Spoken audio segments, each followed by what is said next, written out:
Esophageal cancer is an uncommon cancer of the esophagus. These adenocarcinomas arise from the glands lining the esophagus and resemble cancers of the stomach. The incidence of esophageal cancer increases with age if you are African American or an Alaskan Native, if you are a male, and approximately 16,000 new cases are diagnosed yearly and climbing. Some of the risk factors that put patients at risk of developing esophageal cancer include Barrett's esophagus, long-standing GERD, smoking, excessive alcohol intake, obesity, diet low in fruits and vegetables, occupational exposure to asbestos or cement dust, and alkalasia, or delayed emptying of the lower esophagus.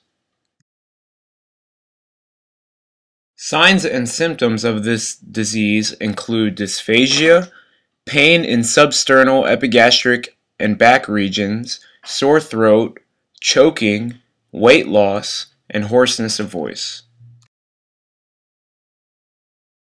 This disease is located in the middle to lower esophagus and is usually discovered as an ulcerated lesion.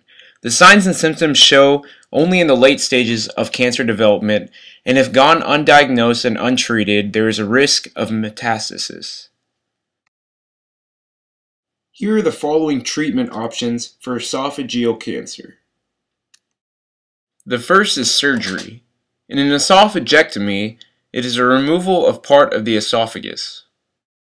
An esophagogastrotomy is a resection of portion of the esophagus and anastomosis of the remaining part of the stomach. An esophagoenterostomy is a resection of portion of the esophagus and anastomosis of the segment of the colon to the remaining portion. There are also endoscopic procedures, such as the photodynamic therapy. In photodynamic therapy, photofrin is given intravenously and is absorbed and retained by neoplastic tissue. Activator is transported in a fiber through a scope. In an endoscopic mucosal resection, or EMR, they remove superficial lesions or submucosal neoplasms.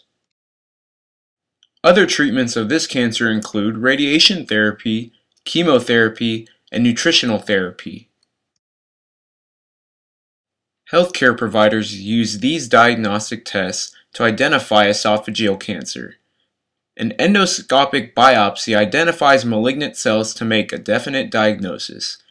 An endoscopic ultrasound is used to stage esophageal cancer. A barium swallow with fluoroscopy shows narrowing of esophagus at tumor site. Capsule endoscopy is used to monitor patients with Barrett's esophagus who are at risk for esophageal cancer.